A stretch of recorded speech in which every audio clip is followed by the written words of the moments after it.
Liverpool 2, Fulham 0. This is the match review. There's no goal highlights or anything like that in it, just in case anybody is looking for that type of stuff.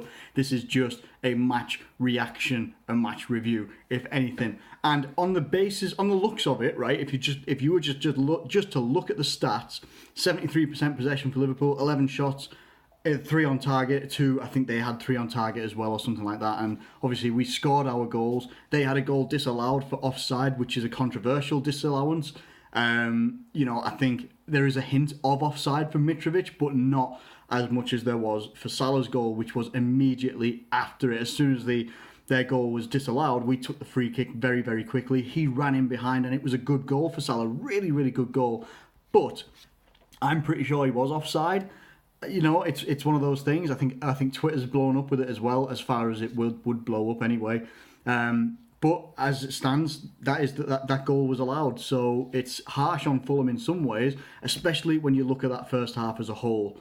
On the first half, the stats don't tell the whole story. It really doesn't. Fulham were dangerous, and they played well. I felt that for Fulham, they did play well, and they were causing us a little bit of trouble. We were keeping possession, had quite high possession as well in the first half, but we just didn't look very creative with it. The only really creative moment that we had was the goal, and it was a very good goal. It was Mohamed Salah coming in from the right-hand side, which is something that I feel needs to happen more.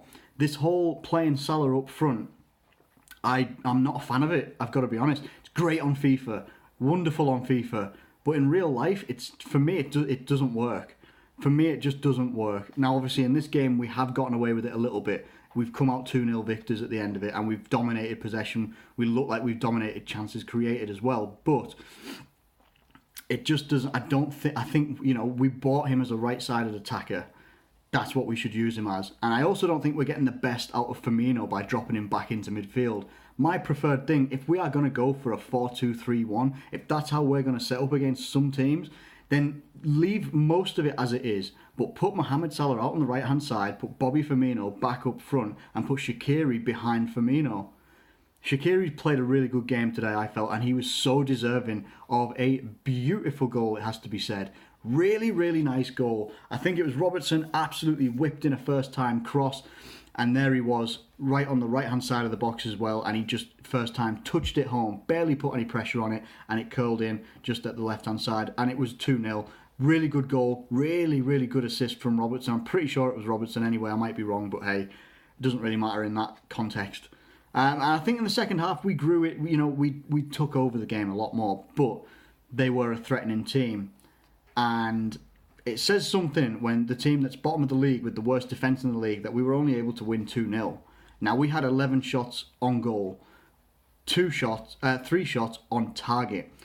We need to be upping those conversion rates, because if you take this game, all right, 3 shots on targets, 2 goals, that's good. But in total, when it's 11 shots on goal, 3 shots on target, 2 goals, you're missing way more than half of your chances, way more. If not anywhere near upwards of 70% of your chances are being missed.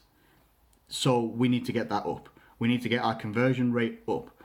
Also, didn't realise that we're actually going to an international break now, which is unbelievable. I honest to God, cannot believe how many international breaks we have.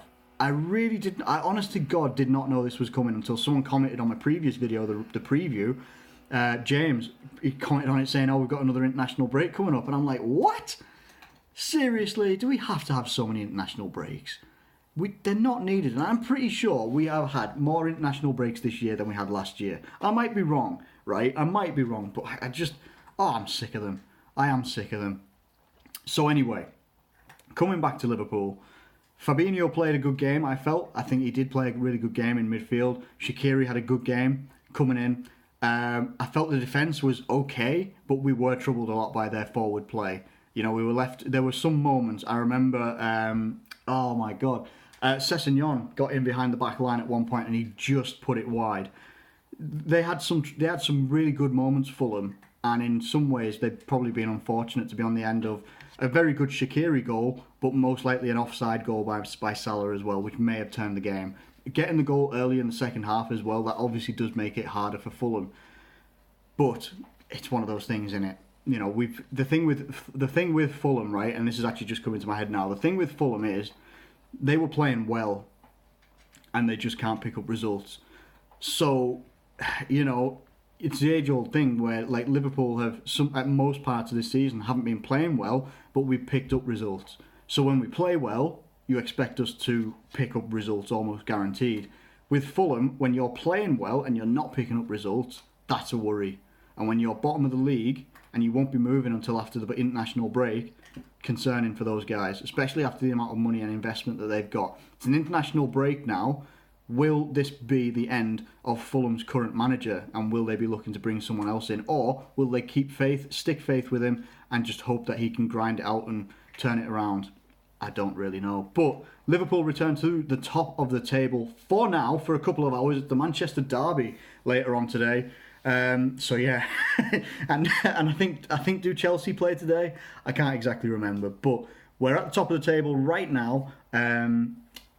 We'll see what happens, won't we? Anyway, let me know what your thoughts were regarding the game. Could we have played better? And is 4-2-3-1 a formation, a system that we should be going with moving forward? Or should we go back to our more familiar 4-3-3? Let me know it all in the comments below. Thank you ever so much for watching. As always, I really do appreciate anyone that watches, comments, likes, anything like that. I really do appreciate it. So thank you so much for watching, and I'll catch you later.